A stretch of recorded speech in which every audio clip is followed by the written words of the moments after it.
Welcome student, कैसे हैं आप सब। हमारा जो चैप्टर चल रही है एल्डिहाइड कीटोन तथा कार्बोक्सिलिक अम्ल चल रही है, जिसमें हमने बहुत सारे वीडियो क्लियर कर रखी है। तो आपको एल्डिहाइड और कीटोन को मैंने पूरा करवा रखी है, जो आपको डिस्क्रिप्शन बॉक्स में मिल जाएगा। आज का जो टॉपिक है वो है कार्बोक्सिलिक अम्ल, कार्बोक्सिलिक एसिड, है ना। तो मैंने एल्डिहाइड कराई है, जिसमें आपको कार्बोनिल समूह भी दिखेगा, कीटोन में भी कार्बोनिल समूह दिखेगा, और अब जो बताने वाला हूँ कार्बोक्सिलिक अम्ल, उसमें भी आपको कार्बोनिल समूह साथ में दिखेगा। इससे ये तो सिद्ध हो जाता है कि इसके जो गुण हैं वो लगभग एल्डिहाइड और कीटोन की तरह ही होंगे, लेकिन कुछ ऐसे गुण हैं जो किसकी तरह रहेंगे वो आगे मैं बताऊंगा। वो रहेगा आपका OH की तरह। OH वाले कौन है? एल्कोहल। ओके, चलिए तो पहले हम लोग बात करते हैं कार्बोक्सिलिक एसिड क्या है, और ये कॉम्पिटिटिव एग्जाम के लिए भी बहुत ज़्यादा यूज़फुल है, और आप वीडियो को शेयर भी करिए। वे कार्बनिक यौगिक जिसमें एक या अधिक COOH मतलब कार्बोक्सिलिक समूह, COOH कौन समूह है? कार्बोक्सिलिक समूह, है ना। तो वे कार्बनिक यौगिक जिसमें एक या अधिक COOH कार्बोक्सिलिक समूह उपस्थित होते हैं ना, उसी को हम लोग बोलते हैं कार्बोक्सिलिक अम्ल। कार्बोक्सिलिक समूह जिसमें होगा वही कहलाएगा आपका कार्बोक्सिलिक अम्ल। अब ये जो कार्बोक्सिलिक समूह ये कैसे बनता है, इसको समझना पड़ेगा आपको, ठीक है। तो ये जो कार्बोक्सिलिक समूह है वो बनता है कहाँ से? कार्बोनिल से और हाइड्रोक्सिल से, है ना। कार्बोनिल से और कहाँ से? हाइड्रोक्सिल से, ठीक है। तो यहाँ देखिए, मैं लेता हूँ कार्बोनिल, ये हो गया कार्बोनिल, है ना, और ये हो गया आपका हाइड्रोक्सिल। अब यहाँ जब दोनों का अटैचमेंट होता है, अटैचमेंट बोले तो ये आप जानते हो कि यहाँ एल्डिहाइड और कीटोन वाली बात आती है, यहाँ पर कोई ना कोई समूह जुड़ता है या तो हाइड्रोजन जुड़ता है। तब जब क्या होता है यहाँ कि किसी कार्बोनिल के साथ यदि एल्कोहल जुड़ा हो, OH, तब वो कहलाएगा आपका कार्बोक्सिलिक एसिड। ये आपको पहले समझ जाना है। ये बात तो क्लियर हो गई कि कार्बोनिल और हाइड्रोक्सिल समूह है, मतलब ये जो कार्बोक्सिलिक अम्ल है उसका गुण है किसकी तरह रहेगा? कार्बोनिल की तरह रहेगा, और किसकी रहेगा? एल्कोहल की तरह ही रहेगा। मतलब ये कार्बोनिल, एक तरीका और बताता हूँ आपको, COR carbonyl, carbonyl plus hydroxyl, तो यहाँ से निकल जाता है आपका कार्बो, ये हो गया, और यहाँ से निकल गया आपका XYL, तो ये क्या बन गया आपका? कार्बोक्सिल, ठीक है। कार्बोक्सिल मतलब कार्बोक्सिलिक। ओके, अब ये हो गया आपका नॉर्मल, है ना। चलो वर्गीकरण में चलते हैं हम लोग।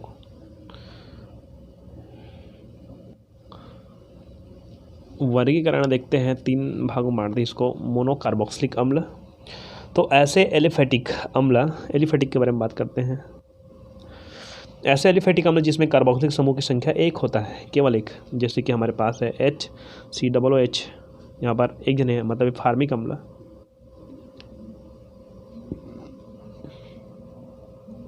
है ना। अगर जिसमें COOH एक ही है ना। चलो मैं एसिटिक अम्ल के बारे में बात करता हूँ। CH3COOH, ये हो गया आपका एसिटिक अम्ल, है नहीं।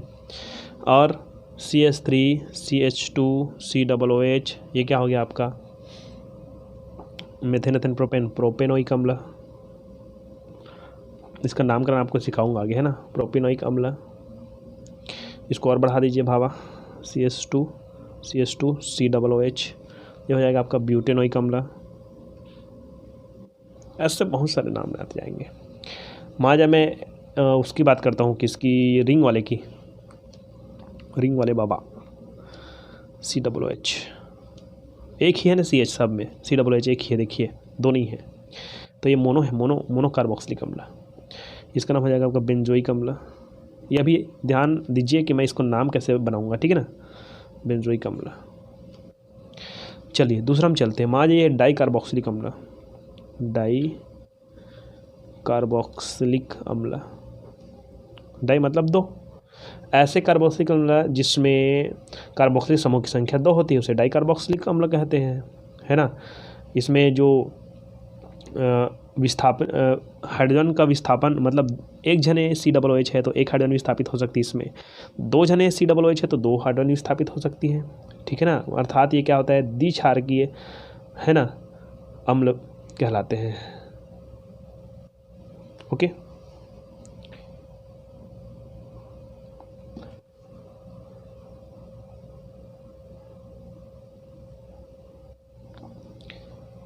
जैसे कि अपना ऑक्जेलिक अम्ल,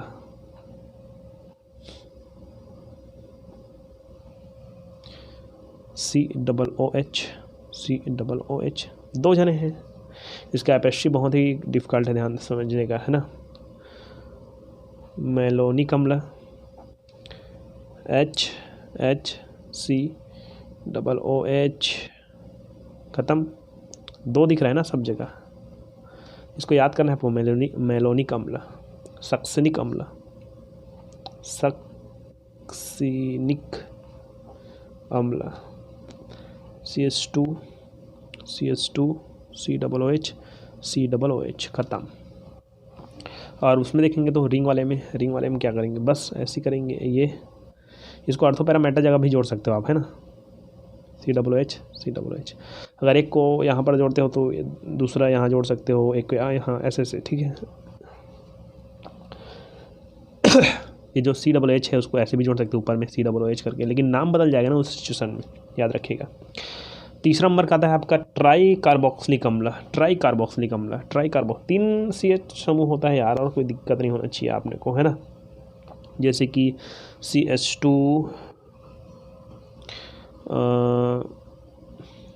हो गया। इसके पास अगर माना जाए इसमें प्रतिस्थापित समूह जोड़ देता हूँ तो अलग हो जाएगा, नहीं चलेगा। चलो CH नहीं जोड़ेंगे, प्रतिस्थापित समूह नहीं जोड़ेंगे, माना जाए COOH और COOH,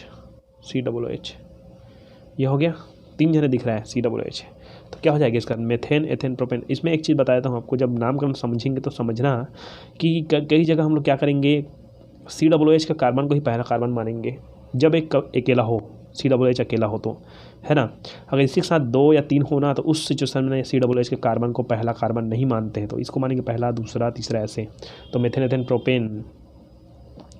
प्रोपेन पहला नंबर में COOH है, दूसरा नंबर में COOH है, तीसरा नंबर COOH है। तो पहला, दूसरा, तीसरा और 3 जन है तो ट्राई, और इसका क्या नाम है, कार्बोक्सिलिक अम्ल। ऐसा ये ट्राई का है भाई, है ना। तो चलिए हम लोग नामकरण ज़्यादा बेटर, आपको समझ आ जाएगा। चलिए तो चलते हैं हम लोग नामकरण में, है ना, नोमेनक्लेचर, है ना।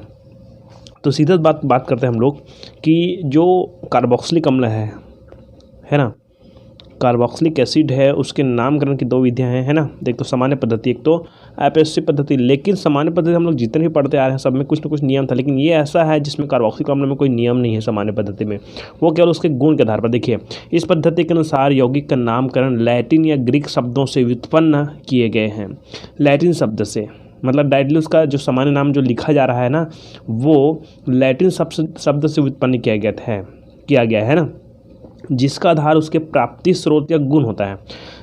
पहले हम लोग जब भी सामान्य पद्धति पढ़ते थे उसमें उसका कोई आधार होता था, कोई नियम होता था, लेकिन इसका आधार क्या है, उसके स्रोत के आधार पर इसका नाम रख दिया गया है। जितने भी कार्बोक्सिलिक एसिड है उसका, है ना, उसके गुण के आधार पर उसका नाम रख दिया गया है। जैसे कि एक फार्मिक अम्ल है। फार्मिक अम्ल लैटिन शब्द फार्मिका से है, जो कि लाल चींटी में प्राप्त होता है। तो लाल चींटी है ना, ठीक है, उसमें पाया जाता है, तो उसका स्रोत हो गया ना। और उसी लाल चींटी को आप अपना जो ग्रीक शब्द है या लैटिन शब्द है, अन्य शब्दों में उसको क्या बोलते हैं, फार्मिका बोलते हैं। तो उसीलिए उसका नाम क्या हो गया, फार्मिक एसिड हो गया। तो इस तरह से इसमें कोई नियम नहीं है, इसमें केवल उसके स्रोत और गुण के आधार पर नाम रखा गया है, ठीक है ना। कि इस पद्धति के अनुसार यौगिक का नामकरण लैटिन या ग्रीक शब्दों से उत्पन्न किए गए हैं, जिसका आधार उसके प्राप्ति स्रोत या गुण होता है, न कि संरचना के आधार पर बिल्कुल भी इसका नामकरण नहीं किया गया है सामान्य पद्धति, ठीक है। जैसे कि एक अभी बताया था मैंने, एक और बताता हूँ, CH3COOH, है ना, ये आपका एसिटिक अम्ल, ये एसिटिक अम्ल है। तो लैटिन शब्द ये एसिटम से हुई है, एसिटम, है ना, जिसका अर्थ होता है आपका सिरका। तो लैटिन शब्द से इसका नाम रखा गया है, सिरका से, ठीक है, एसिटिक अम्ल करके, एसिटम से, लैटिन शब्द एसिटम से। इस एसिटम का अर्थ होता है सिरका। तो सिरका के आधार पर ही उसका नाम क्या हो गया, एसिटिक अम्ल हो गया। चलो इसका मैं पूरा लिस्ट दिखाता हूँ, ध्यान समझिएगा। चलिए, तो मैंने आपको बता दिया था कि इसका कोई सामान्य पद्धति का कोई नियम नहीं है, ये केवल उसके उत्पत्ति स्रोत के आधार पर ही इसका नाम दिया गया है। चलिए देखिए, सबसे पहले आता है आपका फार्मिक अम्ल, HCOOH, ये फार्मिक अम्ल है। ओके, फार्मिक अम्ल का नाम क्या है? ये लैटिन शब्द फार्मिका से है, इसका नाम फार्मिका, यहाँ पर फार्मिका लिख दीजिएगा, फार्मिका से है। ये लाल चींटियों में पाई जाती है। देखिए अक्सर आप लोग देखे होंगे कि जो चींटियाँ होती है वो कभी कभी क्या होता है, जब डंक मारती है ना तो बहुत ही ज़्यादा चुभन होती है। क्यों? इसमें अम्ल पाया जाता है भाई, एसिड पाया जाता है। ओके, तो इसका नाम हो जाएगा फार्मिक अम्ल, सामान्य नाम आपको याद करना है। इस स्रोत और गुण के आधार पर है ना, इसका कोई नियम नहीं। ठीक है, दूसरा आता है आपका CH3COOH। ओके, ये एसिटिक अम्ल है, एसिटिक अम्ल है ना। तो ये लैटिक शब्द एसिटम से है, जिसका शाब्दिक अर्थ होता है सिरका, है ना। तीसरा C2H5COOH, ये प्रोपिनोइक अम्ल है, प्रोपियोनिक अम्ल है ना। और इसके आधार पर हम लोग देखेंगे, मान लो जाए, है ना, ये यहाँ पर जो स्केच है वो ठीक से मिटता नहीं। हाँ, ओके, अब यहाँ पर देखिए कि जो प्रोपियोनिक अम्ल है ये लैटिन शब्द प्रोटानिक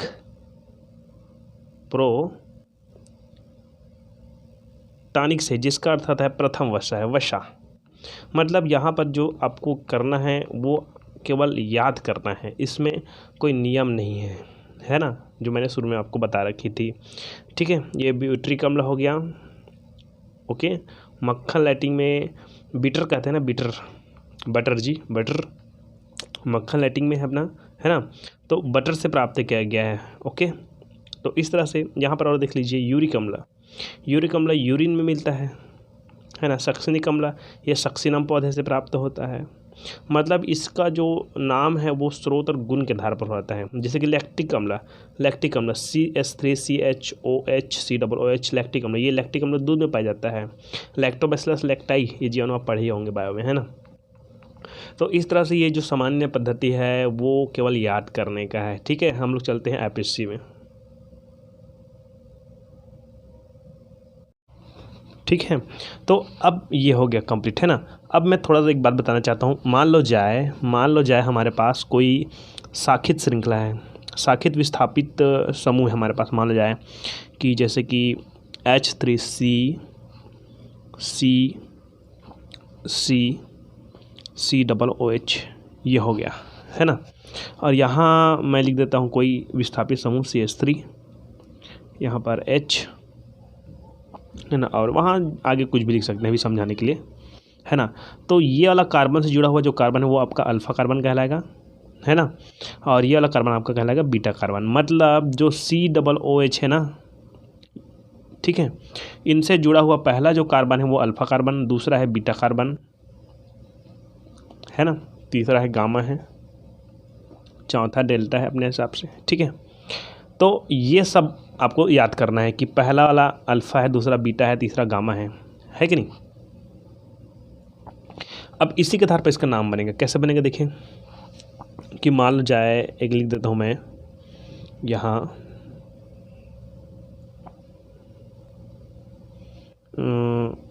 लिख देता हूँ मैं ClCCCOOH।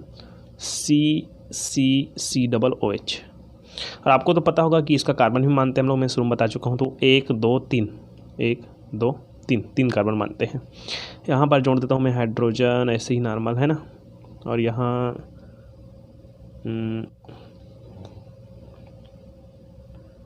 क्लोरीन जोड़ देता हूँ और डाइक्लोरो हो जाएगा, ये है कि नहीं, डाइक्लोरो हो जाएगा नॉर्मल अपने हिसाब से, है ना।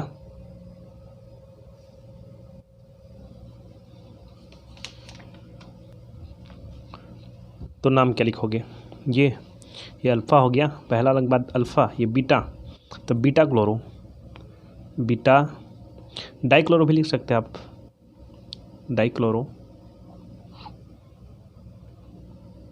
और मेथेन, एथेन, प्रोपेन, प्रोपियोनिक अम्ल, प्रोपियोनिक अम्ल, ऐसा। वैसे यहाँ पर हाइड्रोजन लिख देते हम आ जाए तो ये हो गया बीटा क्लोरो प्रोपियोनिक अम्ल, है ना। ओके, तो ये आपका सामान्य पद्धति हो गया। अब हम लोग चलते हैं किस में, आईपीएससी सिस्टम में। ये जो आईपीएससी सिस्टम है वो बहुत ही इंटरेस्टिंग है ना। सीधा चलते हैं आईपीएससी में। तो इस नियम के अनुसार मोनोकार्बोक्सिलिक अम्ल एल्केन का कार्बोक्सिलिक व्युत्पन्न होता है। एल्केन एल्केन एल्केन बोले तो जैसे कि हमारे पास है ये एल्केन है ना भाई। इस नियम के अनुसार मोनोकार्बोक्सिलिक अम्ल है वो एल्केन का कार्बोक्सिलिक अम्ल हो, कार्बोक्सिलिक व्युत्पन्न होता है, मतलब एल्केन से ही व्युत्पन्न हुआ है उसका, है ना। इसमें एल्केन के अंतिम अक्षर एल्केन KANE ई को याद रखिएगा। एल्केन के अंतिम अक्षर ई का विस्थापन ओइक एसिड से किया जाता है। ओइक एसिड मतलब ये जो एल्केन है उसके ई का विस्थापन करते हैं और जोड़ना किसको है, ओइक अम्ल को। ओइक अम्ल मतलब सीधी बात, ई को स्थापित कर देंगे और किसको ऐड कर देंगे, ओइक एसिड। तो ये क्या हो जाएगा, एल्के यहाँ तक एल्के है ना, और ई को हटा दिए, ना को हटा दिए है ना, सॉरी ना को नहीं हटाए हैं, ई को हटाए हैं, तो एल्के और ये नोइक एल्केन में ओइक जुड़ जाएगा तो एल्के नोइक अम्ल है कि नहीं, सीधा समझ आया। एल्के नोइक एसिड ये आपको बनाना चाहिए, एल्केन से बनेगा, इसका व्युत्पन्न बनेगा। अब नियम में जाएंगे तो और बहुत ज़्यादा अच्छे तरह आपको समझ आ जाएगा कि मैं क्या बोल रहा हूँ, है ना। देखिए ध्यान से, पहला ये नियम लिखना नहीं है आपको, समझना बस है कि COOH समूह युक्त कार्बन परमाणुओं की सबसे लंबी श्रृंखला का चयन करते हैं। ये तो आप भली बात ही जानते हैं शुरू से, है ना, कि लंबी श्रृंखला का चयन करेंगे, वो करेंगे, ये करेंगे। तो मान जाए देखते हैं यहाँ CH3 CH2 CH, यहाँ मैं साकित अभी नहीं लेता हूँ, अभी साकित नहीं लेता हूँ, ठीक है। CH2 COOH है ना। मेथेन एथेन प्रोपेन ब्यूटेन, ये ब्यूटेन में जा रहा है। किस में जा रहा है, ब्यूटेन में। मेथेन एथेन प्रोपेन ब्यूटेन मतलब 3, इधर कहा जाए 1 2 3 कार्बन इधर और 1 कार्बन इधर, मतलब ये ब्यूटेन में जा रहा है। तो इसका जो सामान्य नाम है, सामान्य नाम को आपको याद करना है, आपको पता है इसका ब्यूटेन है तो ये आपका ब्यूट्रिक अम्ल है। अब हम लोग इसका आईपीएससी नाम देखते हैं। तो मेथेन एथेन प्रोपेन ब्यूटेन, तो ये ब्यूटेन यहाँ पर है, मान जाए ब्यूटेन, उसका ई को हटा दीजिए, ब्यूटे ना, यहाँ तक तो रहेगा, ई तो हटा दीजिए, ओइक जोड़िए, ओइक तो क्या होगा, ब्यूटेनोइक अम्ल है ना। तो देखिए कि CH समूह युक्त कार्बन परमाणु की सबसे लंबी श्रृंखला लेते हैं, तो ये पहला कार्बन हो गया, ये दूसरा कार्बन हो गया, तीसरा कार्बन हो गया, चौथा कार्बन हो गया। तो 4 कार्बन हमको पता चल गया, methane ethane propane butane. Carbon श्रृंखला का अंकन COOH समूह की ओर से करते हैं। तो मैंने बताया दिया था, यहाँ शुरू करना है 1 2 3, इसको एक नहीं मानना है। ये पहला वाला जो कार्बोक्सिलिक एसिड है ना, उसका जो COOH समूह है ना, उसको पहला कार्बन मानना है ना। इस समूह की ओर करते हैं तथा इस समूह के कार्बन को सदैव 1 अंक ही देते हैं, 1 अंक देते हैं। प्रतिस्थापियों की स्थिति संख्या द्वारा प्रदर्शित करते हैं। अब मैं इसमें प्रतिस्थापित जोड़ के दिखाता हूँ आपको, है ना। मान लो जाए मैं यहाँ जोड़ देता हूँ किसको, यहाँ जोड़ देता हूँ मैं CH3 को, ये 2 है वो क्या हो जाएगा, CH हो जाएगा। अब देखो प्रतिस्थापियों की स्थिति संख्या के आधार पर प्रस्तुत किया जाता है। तो संख्या देखो, पहला दूसरा नंबर में क्या है, CH3 है, तो 2 मेथिल, ठीक है ना। और क्या है अपने पास, butanic, methane ethane propane butane, butanoic अम्ल। बहुत ही सरल है ये, है कि नहीं। एक आध उदाहरण देता हूँ मैं यहाँ पर, देखो CH3 CH2 CH, अब मान जाए CH2 COOH, यहाँ जोड़ता हूँ मैं Br को, कहीं पर भी जोड़ूँ उसमें कोई फ़र्क नहीं पड़ेगा, है ना। तो ये 1 ये 2 ये 3 ये 4 ये 5 मान लिया, तो 1 2 3, तीसरा नंबर में है क्या, तो 3 bromo methane ethane propane butane pentanoic अम्ल। चल यहाँ रहता तो Br 1 2 टू ब्रोमो हो जाता है यहाँ पास, है कि नहीं। अब मान लो जाए कुछ किसी सिचुएशन में ये COOH है, वो शुरू में ही बनाया मैंने, शुरू में बनाया, चलो मैं एक बीच में बनाया तो इसी को, तब क्या होगा देखो, CH3 CH2 CH3 CH2 CH3 ये हो गया। और यहाँ ना लिखकर मैं यही बना रहा हूँ आ जाए COOH। अब कहाँ शुरू करके, तो मैं आपको बता रखी है कि जब भी आप शुरू करोगे तो COOH वाले को पहला कार्बन मानना है कि नहीं। पहला कार्बन माने तो लंबी श्रृंखला देखो 1 2 3 4 इधर से 4 जा रहा है, 1 2 3 4 इधर से भी 4 जा रहा है, तो इधर भी जाओ कोई फ़र्क नहीं पड़ेगा, ठीक है ना। तो 1 2 3 4 ये हो गया, है ना। अब देखो पहला ये दूसरा में क्या है, दूसरा में आपका मेथिल है। और ये दूसरा के लिए ये वाला जो भाग है वो हमारे लिए प्रतिस्थापी हो गया, है ना। क्यों? क्योंकि ये श्रृंखला में नाम नहीं है, 1 2 3 यहाँ से जा रहा है, अगर मैं इधर ले जाता तो ये वाला प्रतिस्थापित हो जाता आपका, ठीक है। और ये तो है ही, ये बेचारा बचपन से है ना CH3, तो इधर जाएंगे, दूसरा नंबर में मेथिल है ना। और उसके बाद दूसरा नंबर और देखें तो यहाँ पर CH3 CH2 क्या है आपका, एथिल है, क्या एथिल एथेन, 2 कार्बन एथेन, तो ये जो एथिल तो 1 2 एथिल और क्या है 2 मेथिल, दूसरे नंबर में कौन है, मेथिल भी है, 2 मेथिल और मेथेन एथेन प्रोपेन ब्यूटेन, इस कार्बन को अब नहीं गिनेंगे कार्बन को, ठीक है ना। मेथेन एथेन प्रोपेन ब्यूटेन तो हो जाएगा आपका ब्यूटेनोइक अम्ल, ठीक है। चलो इसको मैं दूसरा तरीका बताता हूँ, CH3 CH2 CH CH3 CH2 CH COOH CH3। अब देखो 1 2 3 4 5 1 2 2 दूसरा नंबर में देखिए आप मेथिल है 2 है ना। और देखो तीसरा नंबर में भी मेथिल है 2 3, कितने मेथिल, 2 मेथिल है, dimethyl 2 3 dimethyl, methane ethane propane butane pentanoic acid या अम्ल, इस तरह से नामकरण करना है आपको, है कि नहीं। और शुरुआती नामकरण में आपको बता दिया था मैंने, ये सब का नामकरण में थोड़ा दिक्कत नहीं होती है, नॉर्मल। HCOOH ये क्या है आपका, फार्मिक अम्ल है। फार्मिक अम्ल मतलब मेथेन, क्यों है मेथेन, एक कार्बन मेथेन बोलूँगा ना मैं, मेथेन का ई हटा दीजिए, ठीक है, और क्या जोड़ दीजिए, ऑइक जोड़ दीजिए, ऑइक एसिड, तो ये क्या हो जाएगा आपका मेथेनोइक अम्ल, ठीक है। 2 कार्बन देखें CH3 COOH, 2 कार्बन को एथेन बोलते हैं, क्या एथेन, तो एथेनोइक अम्ल, ठीक है। 3 कार्बन देखें, 3 कार्बन मैंने बताया था अभी CH3 CH2 COOH, sorry 4 carbon बताया था क्या, ओके। तो ये हो गया, है ना। तो ये है मेथेन एथेन प्रोपेन, तो प्रोपेनोइक अम्ल, है कि नहीं। ये नॉर्मल नाम है, लेकिन जब लंबी श्रृंखला होगी, शाखीय श्रृंखला होगी, तब ये नियम ध्यान आप याद रखिएगा, है ना। तो इस तरह से IPC नाम क्लियर हो गया, है ना। अब कुछ हम लोग ये सब मैं बता रहा था, ये क्या था, एक नॉर्मल पद्धति था, ठीक है ना। अब कुछ इस तरह सिचुएशन होगी, मान लो जाए कुछ ऐसे सिचुएशन देखते हैं जिसमें ना एक से अधिक COOH समूह होता है। मान लो जाए एक थाने होता है, बताया मैंने कैसे, CH3 CH2 COOH, ये तो समझ आ गया आपको, है ना। अब COOH ही 2 या 2 से अधिक हो जाता है मान लो जाए, तब क्या करेंगे आप उस सिचुएशन में। नाम लिखने में एक नियम 1993 की बनाया गया था ना, वो नियम के आधार पर देखिए ध्यान से कि मान लो जाए मैं बात करता हूँ HOOC या COOH वही है ना, इतना समझदार तो है ना।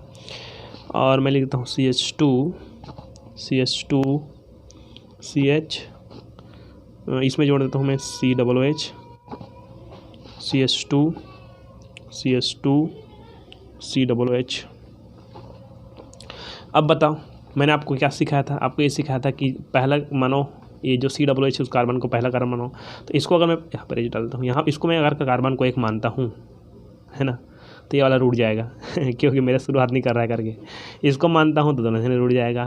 तब क्या करें, तो इस सिचुएशन में क्या होता है कि COOH को हम लोग केवल प्रतिस्थापित मान लेते हैं और हमारा श्रृंखला कहाँ शुरू होता है, 1 2 3 4 5 ऐसा शुरू करना है अपने को। ये आपके लिए प्रतिस्थापित हो गया है कि एक्चुअली में एक समूह है, लेकिन इसका नाम कैसे लिखेंगे, methane ethane propane butane pentane, ये हो जाएगा आपका पेंटेन।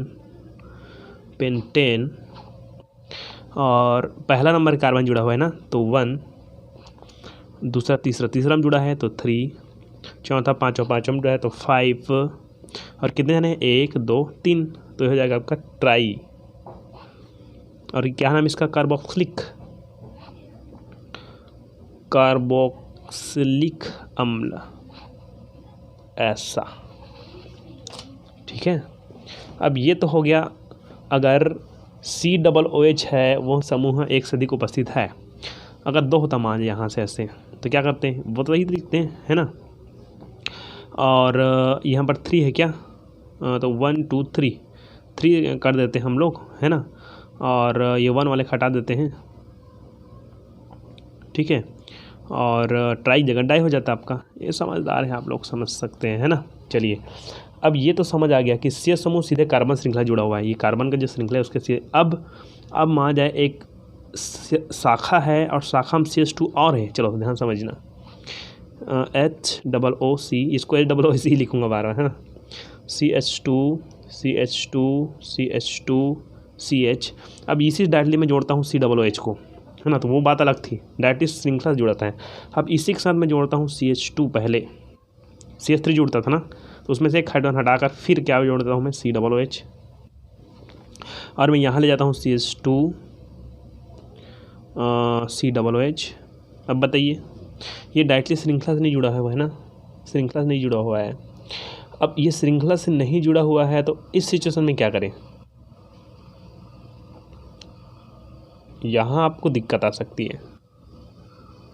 यहाँ सिचुएशन देखिए, अब इसमें से फिर क्या करना है अपने को कि अपने को 1 2 3 4 5 methane ethane propane butane pentane, है ना। अब इधर से नहीं जाना है ना श्रृंखला। अब क्या करना है कि ये क्या हो गया, ये आपका हो गया मेथिल और एक कार्बोक्सिलिक। तो पहले तो सबसे पहले इसी को लिखना है, 1 2 2, दूसरा नंबर में है, तो ये है आपका 2 कार्बोक्सी मेथिल, है ना। और methane ethane propane butane pentane,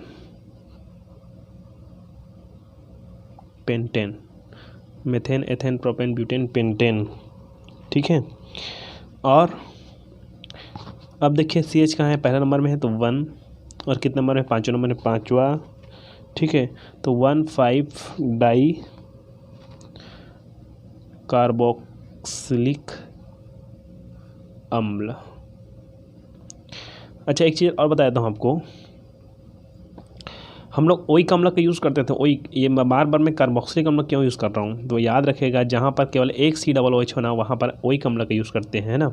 methanoic, बेंजेनोइक, यहाँ पर, है ना। लेकिन जहाँ पर आपको 2 या 2 से अधिक होता है ना, ठीक है, COOH, तो यहाँ पर कार्बोक्सिलिक अम्ल का यूज़ कर सकते हैं, ओइक अम्ल का यूज़ नहीं करते हैं, ठीक है। ये हो गया आपका नामकरण, है ना। एक नाम और देख लेते हैं यहाँ पास, देखो, ये लिख देता हूँ मैं CH3 CH2, यहाँ लिख देता हूँ मैं COOH, यहाँ लिख देता हूँ मैं COOH, और इसमें और जोड़ देता हूँ मैं एक समूह CH2 COOH, है ना। तो देखो 1 2 3, दूसरा नंबर में क्या जुड़ा हुआ है, 2 कार्बोक्सी मेथिल हो गया, और मेथेन एथेन प्रोपेन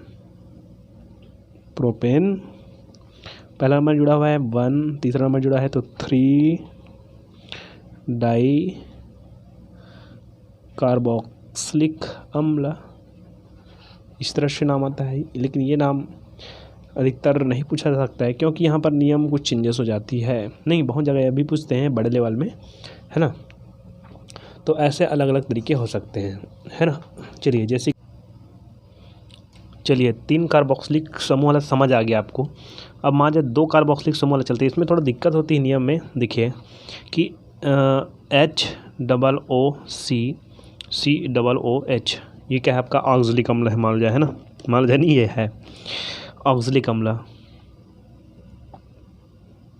अब इसमें कैसे गिने, कार्बन की संख्या 1 और 2, सीधा गिन दो इसको। 2 है तो 2 जगह, और यहाँ पर COO है जुड़ा हुआ ना, COO जुड़ा हुआ है ना। तो COO जुड़ा है मतलब ये ओइक है, ओइक है ना, ओइक है, ओइक अम्ल है ना। तो मेथेन, एथेन और 2 ओइक अम्ल है एक साथ, तो ये डाई ओइक अम्ल, ये इसका नाम रहेगा। अब इसको आप कहीं नवबोध वगैरह में देखेंगे तो कैसे दिखेगा आपको, एथेन, इसी को 1 2 मानेंगे, 1 2 डाई ओइक, यहाँ पर ओइक लिखना है, ओइक ओइम नहीं, ओइक अम्ल।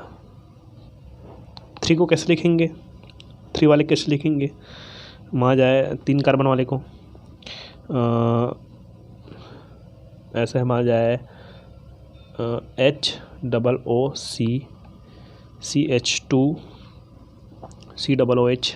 ये देखिए ये क्या है आपका मेलोनिक अम्ल है, मेलोनिक अम्ल। अब क्या करेंगे, मेथेन, एथेन, प्रोपेन, 1 2 3, तो हो गया प्रोपेन। अब क्या बताया मैंने, इसी को 1 मानना है, इसको 2 मानना है, इसको 3 मानना है। तो ये इसमें COOH है ना अपने पास, ओइक है, ओइक जुड़ा हुआ है, इसमें भी ओइक है। तो पहला में ओइक है ना तो 1, और तीसरा में ओइक है ना तो 3। याद रखिएगा, ऐसा है नियम, है ना, कि यहाँ पर CH2 करके COOH अलग से नहीं जुड़ा हुआ है, इसी को ही हम लोग तीसरा मान रहे हैं और इसी को 1 2 3 मान रहे हैं, है ना। तो प्रोपेन 1 3, 2 जने है ना, तो डाई ओइक अम्ल। और देख लीजिए, मान जाए ये 2 ही है ना, हमेशा 2 ही बार बता रहा हूँ मैं, ठीक है ना। 4 कार्बन देखें तो CH2CH2COOH, ये बहुत ही जाना माना नाम है, ठीक है, जिसको आप बोलते हैं सक्सेनिक एसिड। अब लिखने नहीं आ रहा है तो आप लोग लिख लीजिएगा, सक्सेनिक कैसे लिखते हैं, का मिले सी रहता, सक्से छोटा निक, सक्सेनिक अम्ल। Methane, ethane, propane, butane, 1 2 3 4। Butane 1 में है और 4 में है, डाइओइक ओइक अम्ल। चलो इस तरह से हो गया। ये सब प्रैक्टिस करने का है आपका, बहुत ही अच्छा, है ना। और 3 वाले में तो मैंने शुरू में बता दिया था, तब भी से एक और देख लीजिए, CH2 ट्राई कार्बोक्सिलिक अम्ल है ना। मोनो को शुरू में बताया था मैंने, CH2 है ना। यहाँ पर 2 हाइड्रोजन इधर हो गया तो एक इधर जाएगा इसमें, क्योंकि दोनों तरफ से और बॉन्डिंग क्लियर किया है ना। क्या हो गया, मेथेन, एथेन, प्रोपेन, इसको तो मानना नहीं है ना, प्रोपेन। देखो इसमें मैंने आपको बताया था, क्या बताया था ना, कि देखिए यहाँ पर मैंने 1 2 3 इसमें से ही लिया है श्रृंखला 2 वाले में, ठीक है। लेकिन इसमें मैं अभी COOH को क्या नहीं ले रहा हूँ, श्रृंखला में नहीं ले रहा हूँ, ठीक है, ये आपको समझ आना चाहिए। मेथेन, एथेन, प्रोपेन 1, इसको 1 2 3, तो 1 में है तो 1 2 3, और 3 जन है तो ट्राई कार्बोक्सिलिक एसिड या अम्ल। चलो इसी में ये समूह जोड़ के देखता हूँ, CH2 COOH, CH है ना, CH जगह कोई और जोड़ देंगे, वहाँ जाए CH2 COOH। इसमें मेथिल जोड़ो, चाहे हाइड्रोक्सी जोड़ो या कुछ भी जोड़ो, है ना। चलो OH जोड़ देते हैं हम लोग, H लिख देना इसको। तो सबसे पहले इसको समझना है आपको, मेथेन, एथेन, प्रोपेन, ये तो समझ आता है, प्रोपेन। लेकिन ये वाला समूह पहले जोड़ना पड़ेगा। तो 1 2 3 माने क्या, तो 2, तो 2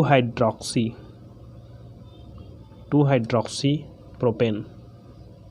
अब ये बचा है ना, तो 1 1 2 3 ट्राई कार्बोक्सिलिक एसिड, इसको बोले सिट्रिक अम्ल, बताया था मैंने आपको। इस तरह से बहुत सारे आपको नाम देखने को मिलेंगे। ओके, अब ये हो गया आपका एलिफेटिक। थोड़ा सा एरोमेटिक में चलते हैं, एक दो बात बताऊंगा, ज़्यादा नहीं बताऊंगा एरोमेटिक का।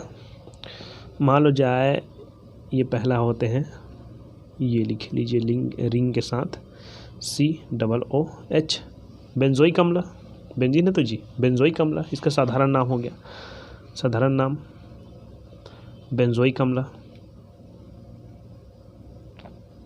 ये बेंजोइक अम्ल हो गया। अब यहाँ पर बेंजीन जुड़ा हुआ है ना, अब इस बेंजीन को पहले लिख दीजिए IPC नाम में, बेंजीन है ना, बेंजीन, और इसमें जुड़ा है, इसका नाम क्या है, कार्बोक्सिलिक, बेंजोनोइक मत जोड़ना है ना, कार्बोक्सिलिक अम्ल है ना। और हम ये बेंजोनोइक जोड़ते हैं, ये आपके लिए हो जाएगा, सामान्य नाम में आएगा बेंजोइक,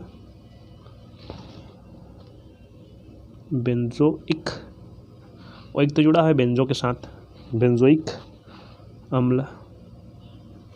उसी तरह से मान आ जाए कोई समूह जोड़ देते हैं, मान लो जाए है ना,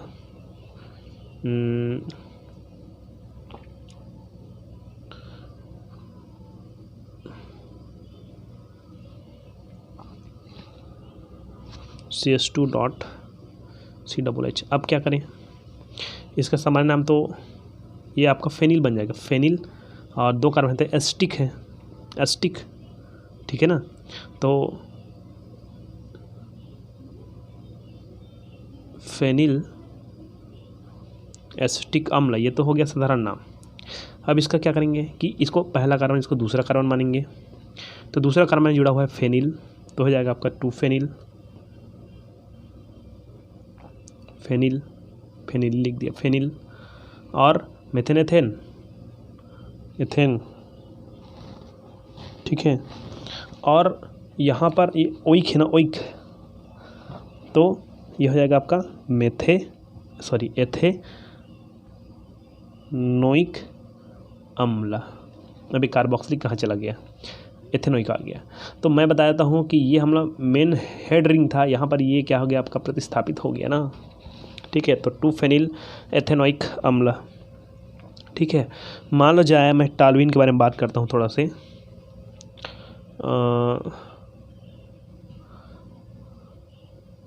इसमें हम जोड़ देते हैं COOH, और यहाँ जोड़ देते हैं CS3, ठीक है ना। ये क्या है, अर्थो है, अर्थो जगह पर जुड़ा हुआ है ना, तो अर्थो टालुइक ओइक है तो टालुइक अम्ल।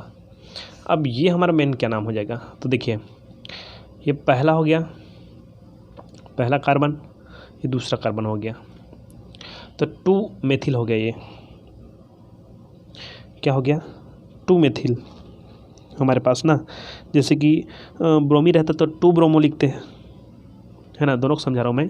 तो ये हो जाएगा आपका 2 मेथिल, चलो मान यहाँ पर ब्रोमीन है, तो क्या लिखते हैं, अल्फा ब्रोमो बेंजोइक अम्ल। तो यहाँ क्या लिखते हैं आप लोग, 2 मेथिल 2 ब्रोमो। अब क्या है, यहाँ पर बेंजीन रिंग है ना, ठीक है, तो 2 मेथिल बेंजोइक अम्ल, 2 मेथिल बेंजोइक अम्ल, ये 2 ब्रोमो बेंजोइक अम्ल, ऐसा बनता। यहाँ तक तो समझ, अगर मान यहाँ पर क्या होता, OH होता, तब क्या करते हैं, यहाँ पर लिखते 2 हाइड्रोक्सी बेंजोइक अम्ल, बस यही समझना है आपको। और मान लो जाए इस रिंग में ही कार्बोक्सिलिक समूह 2 है, तब क्या करोगे? इस जगह ये 2 है, इसका एक सामान्य नाम है, इसको याद रख लिया अच्छा से, थैलिक अम्ल, है ना। अब रिंग को पहले लिख लीजिए, बेंजीन, बेंजीन हो गया। कितने नंबर में ये अपना यहाँ शुरू करेंगे तो फर्स्ट, सेकेंड, थर्ड, फोर्थ, 5, 6 है ना। ये मान लीजिए बात करते हैं। अब यहाँ पर आप कार्बोक्सिलिक अम्ल फिर मत लिखेगा, सॉरी ओइक अम्ल लिखेंगे। तो बेंजीन हो गया, ये पहला में है क्या और ये दूसरा में है नहीं, क्योंकि यही से पहला मानते हैं हम लोग। तो ये 1 2 डाई ओइक अम्ल, सॉरी ओइक अम्ल नहीं जोड़ना है, बताया था मैंने, अरे सॉरी। बेंजीन 1 2 डाई कार्बोक्सिलिक अम्ल। ये पुस्तक में आपको ओइक अम्ल दिखेगा, उसको काट दीजिएगा, कार्बोक्सिलिक अम्ल लिखिएगा सीधा, है ना। नेपथिन में देख लेते हैं। नेपथिन में देखेंगे तो क्या है, नेप्थोसिन आ जाएगा, लेकिन मान जाए यही मैं CH को मैं दूसरी जगह ले जाता हूँ, मान जाए, देखो, है ना। ये देख लीजिए, ये इसी को मैं ऊपर में ले जाता हूँ CH, एक को मैं ले जाता हूँ मेटा स्थिति पर, अर्थो मेटा। अब ये एक हो गया, क्योंकि यहाँ पर है कार्बन, यहाँ पर CH तो पहला नंबर में था, इसको 1 माने थे, इसको 2 माने थे, ठीक है ना भाई। अब हम लोग क्या कर रहे हैं, इसको 1 मान लो, इसको 2 माने, इसको 3 मानेंगे, क्यों? क्योंकि CH यहाँ से है, या इसको 1 मानो, 2 मानो, 3 मानो, कोई दिक्कत नहीं है ना। अब ये आइसोथैलिक अम्ल है ना, ये आइसोथैलिक अम्ल, तो इसका नाम क्या हो जाएगा? एपिसिनाम। बेंजीन रिंग पहले लिखिएगा, बेंजीन पहला नंबर में है 1, और कितने में? दूसरा में नहीं, तीसरा में है तो 3, है ना। डाई कार्बोक्सिलिक अम्ल, डाइओइक बहुत जगह लिखा रहता है कि नहीं। और मान लीजिए यही नीचे में हो जाएगा तो एक ऊपर में, ये तीसरा नंबर छोड़, तीसरा में तो पहला, दूसरा, तीसरा, चौथा, तो बेंजीन 1,4 डाई कार्बोक्सिलिक अम्ल।